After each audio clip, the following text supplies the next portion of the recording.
that's true. Naked Palpatine. Oh, you pick that one. Fresh out of the clone tank, nude Palpatine is my Well, that's the first thing I think of when you say Dark Empire Palpatine.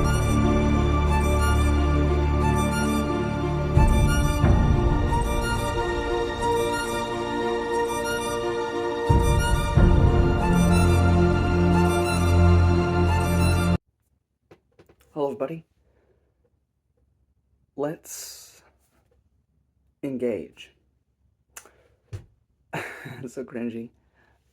So today, we are back with the Star Trek Enterprise Relaunch novels, which were a collection of novels that were basically meant to be our seasons 5 and 6 that we never got. So starting with Book 1 in the Rise of the Federation series by Christopher L. Bennett, A Choice of Futures. So there's kind of an overarching plot that's going through all of them, I've noticed. I'm on the second one right now. But the Romulans have been defeated. And they try to do their stuff stealthily, behind the scenes, and it didn't work out for them. So a lot of the criminal syndicates, from the Orient Syndicate to Orion to other things, they don't like this new Federation that's just started up, of course, because it's interfering with their profit, with their business. So they think, well, we can't do things behind the scenes. I mean, they do stuff behind the scenes, but their whole big idea is, well, let's join forces then. All of the criminal enterprises join forces so we can have our own Federation of sorts. You know, and basically halt the progress of the Federation by any means possible. Dismantle it if possible. Have them infight. Because this Federation may be the biggest hindrance to us. And that's kind of the main plot, which is kind of boring, not gonna lie. The fun stuff comes in the character stuff. And just sort of the world building of it. Because, you know, I finished Enterprise, really loved the show, especially as the seasons went on. Trip, T'Pol, Archer. just a great trio, and, you know, it ends, and the Federation is formed, and, you know, hooray for the rest of the series from TOS to Next Generation to Deep Space Nine, Voyager, and onward, you know. But what does that world actually look like early on? You know, because even when the Federation is started by the end of the show, it by no means does the galaxy look how it looks like by the time of TOS. Or if you want to talk about newer things like Discovery or Strange New Worlds, how does the galaxy actually become that? How do we actually get a multi-species faring, you know, from a large place of the Federation to the economics of it, to the, you know, how do you keep your individuality, freedoms, you know, restrictions, like all that stuff you don't even really think about. I mean, hell, TOS tells us that nobody even has money anymore, that it's not necessary. Like, what? You know, so there's all these questions that don't really have answers, so not that this book series necessarily answers all of that, but it does provide some interesting discussion and exploration of how do we actually turn this world into what it will become in other series. So I think that's pretty cool. There's also just some neat consequences of previous seasons' decisions, whether good or bad, which I quite enjoyed. But overall, it's just the rise of what the Federation will be, because the Federation exists tangibly in this book. It's already around. But what will that mean for the future? Well, we know, I guess, but how does it look forming it into that? And I think that's a pretty interesting prospect.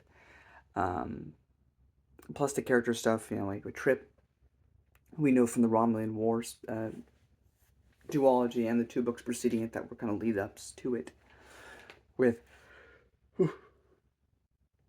him working with Section 31, and how that's changing him, how, you know, it's affected him, even to, like, it gives you some perspective on Section 31, because if you look at them in their first appearance in Deep Space Nine, they're very shady, they're very kind of morally wrong. And even in, for counting Discovery, they're already morally corrupt. But were they always like that? Because they've always been shady, it's always part of their gig, but were they always bad? And I think these books make subtle differences to that. Like, they really try to be a last resort in this series. Now, obviously, that won't always stay, because hundreds of years pass. So the organization will change. But I kind of like how it is right now. But anyway, and then Archer, he's no longer a captain. He is, what is he? Not a president. He is, what is he? He's not a president, but an admiral. Wait, is that wrong too? Point is, Archer's at a higher spot. I can't, for the life of me, think of why I can't remember this right now, except for the fact that it's 5 in the morning. But outside of that, Paul is now captain. So is Reed of his own ship. And Trip's off doing his own thing. Hoshi's just kind of there. I feel like they still have kind of screwed over Hoshi, but at least Travis and Reed a little bit more to do. So that's nice. And of course, Phlox is just kind of there, which is fine. He's just a medical officer. But it's good to have the whole gang back. They're not together anymore, but still, it's nice to see what they're up to after the events of the show. So, do I recommend it? I mean, here's what I'll say. I think this series is written significantly better than the other 4 books. Focused on the Romulan crisis, but the difference, I'd say, is, weirdly enough, even though it was kind of written worse, because my suspicion, I have no proof, and I didn't do research to find out. I mean, I tried to look stuff up, but it was kind of not the easiest to find. I believe that those 4 books, they feel like scripts that were transformed into novels. Because there are certain things that Archer, DePaul, or other people would say that would feel directly from the show. Whereas this feels written better, but feels less like something I'd actually hear on the show. I don't know if that makes sense. But do I recommend it? If you are a Star Trek fan and you like Enterprise, I feel like you're obligated to, because I've talked to some friends like Brennan from or Quinlan Voss on YouTube about a sequel show or sequel movie to Enterprise, like now. And while Star Trek fans would probably eat that up, at the same time, how much money would they garner back for that? Because you gotta remember, Enterprise came out in the early 2000s. It's 2025 when this is uploaded. We're getting close to 2026 when this is uploading. For me, I mean, I still got a ways away. But we're nearing the 2030s. We are getting further and further away from the 2000s. Which is when that show came out. Now, of course, there's Strange New Worlds, which harkens back to a 60s show, which is even older. Or 70s. No, 60s, I'm right. But what are the shows that are really pushing forward? Because Discovery and Strange New Worlds, even though they may be connected to TOS, they're really their own thing. A soft reboot. Like, yeah, TOS counts, those movies count. But you could watch those 2 shows and not really care about any of the older stuff, and you'd be okay. But what are we really getting? We're getting, like, we got Picard, 2 bad seasons and 1 okay. Prodigy, which is a children's show, but it does take place canonically after, Voyager, and has adventures, including a AI Janeway, so it harkens back to that. All stuff that's more closer to now than TOS was. But Enterprise was never universally loved either. A lot of people gave up after the first 2 seasons. Maybe they've gone back now and watched it and appreciated it, but a lot of people didn't really love the show when it first came out. And when it started to pick up steam, it got canceled. So, but it's been so long now and the actors are getting so much older. Realistically, I don't know what you could do, especially in this time period of when it would be set. So, if you wanted more stories with Enterprise, that's what I'm trying to say, then this is where you'd have to go. And I do think it is worthy of your time because I think, above all, without spoilers, I think because I never really appreciated Archer as captain. But of course, he'd get it wrong. He was the first one to really do it, to explore. But I think it's funny because this book kind of harps on most people usually say season 1 and 2 of Enterprise is rough. If you get past that, it gets good. But seasons 1 and 2 are what Archer looks back fondly on the most. Because all he wanted to do was be an explorer and see strange new worlds. But this was a very early time period. And because of time shenanigans and other things, we get the Xindi War. Then all the stuff that happens in season 4. If we're counting the books, then the Romulan War. Though that was being set up in season 4, so it would have definitely happened had the show continued with the Romulan War.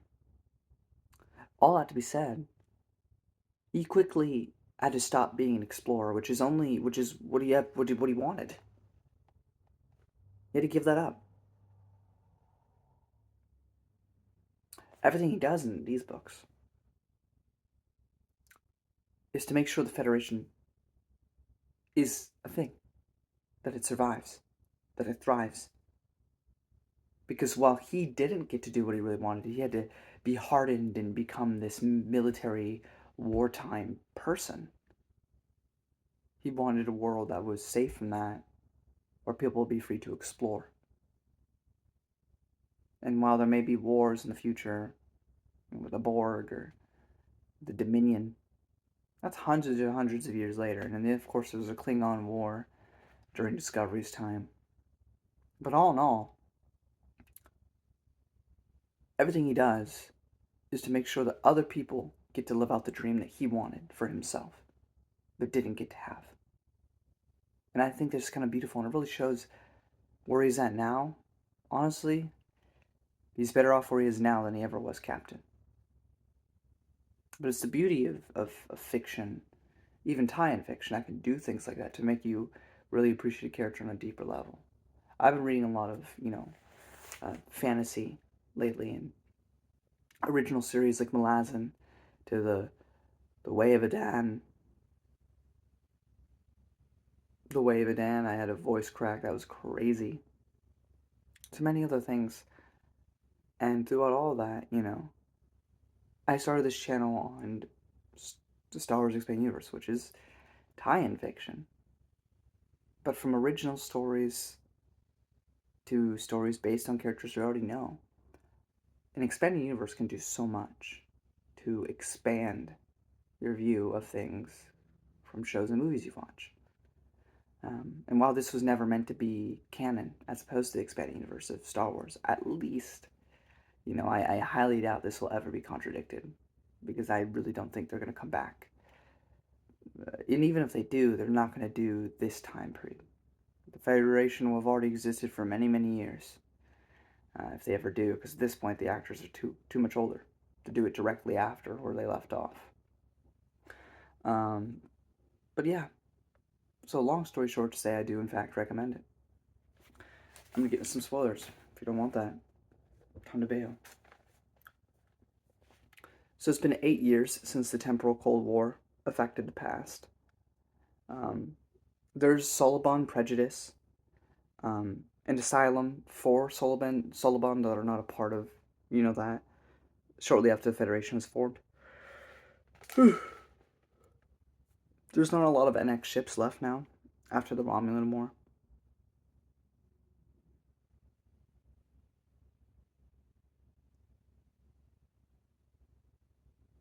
So, ships are starting to look closer to TOS ships, but they're not there yet. And some of the ships can go to warp 6 now, which was a big issue to even get to like warp 5 back in the day. Now it's not. T'Pol is now captain of the ship Endeavor. Malcolm was her first officer. He was promoted, but he gets promoted again to captain of his own ship, the Pioneer, with Travis as his first officer.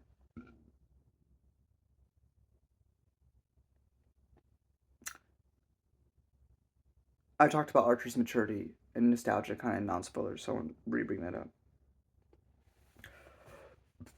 Trip continually talks to Archer, like over comms, because Archer, T'Pol, Reed, and Phlox know that he's still alive. They're the only ones. Because he's still, presumed dead, because they retcon that. I think is a great choice. And, he's working with Section 31. But Archer wants him to come back, and he says he can't because he can't live with himself and who he's become working for Section 31, and even so, he doesn't know if Section 31 would let him, so quite enjoyed that. Also, one thing that I really love in terms of continuity's sake and actually makes sense to do this, like, is it fan service? Absolutely. But does it make sense? Also, absolutely. Because Deep Space Nine has Jessamine Dax, who is, of course, just a human girl, but she has allowed a parasite to exist within her.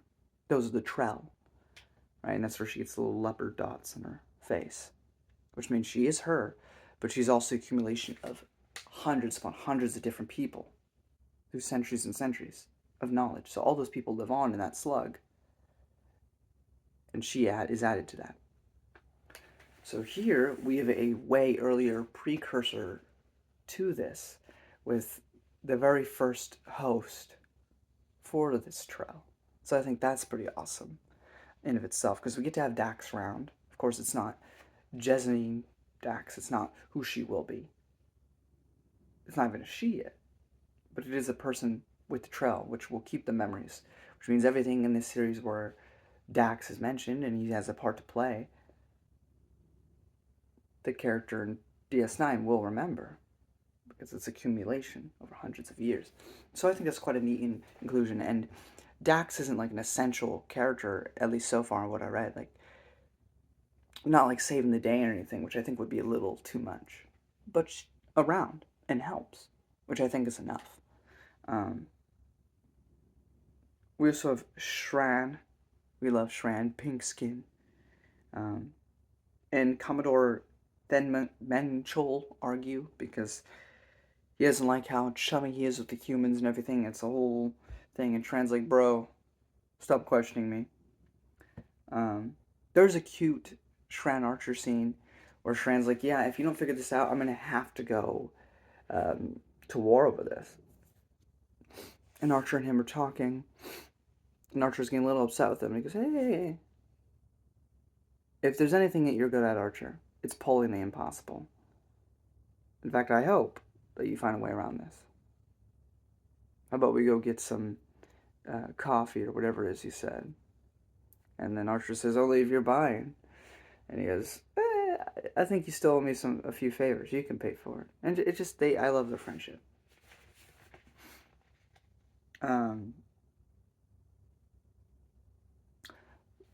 There's a new character for the book specifically called, like, Leo, I don't know how to say it.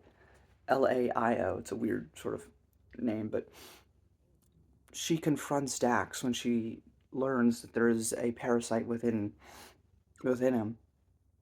And so he kind of has to explain, like, how it all works.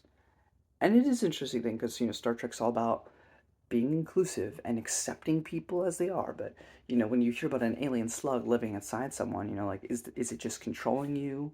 Like, there's so much you don't know. So I think it was a reasonable, like, crash out, being like, what are you doing to this person? And, trying to explain, like, no, it's consensual, it's mutual, and it's a symbiosis. And I don't know, I thought it was really cool. I thought it was really well done, that scene. So, but yeah, there's a plot by the Orions with these women that they go, oh, these ones aren't potent like the ones in the episode you saw, so you can have these ones. And it turns out that's not true. They definitely are. They're just a little bit more subtle about it. But they get ratted out and they run off. And it's just kind of like I really don't have anything to say about the main plot. You know, it's been there, done that with Star Trek, in terms of like the antagonist and the Orions and the fun of it is seeing the Federation conversations, the politics behind it all, and the character moments is kind of what you're really here for. In terms of action, there's not a lot. Because again, we're in an era where that just isn't really a thing. I'm sure there will be some action in these books, but it's not really about that. So, anyway, those are my thoughts. Thank you all so much for watching, and we'll see you next time when we discuss Book 2 of Rise of the Federation, The Tower of Babel. Until then, live long and prosper.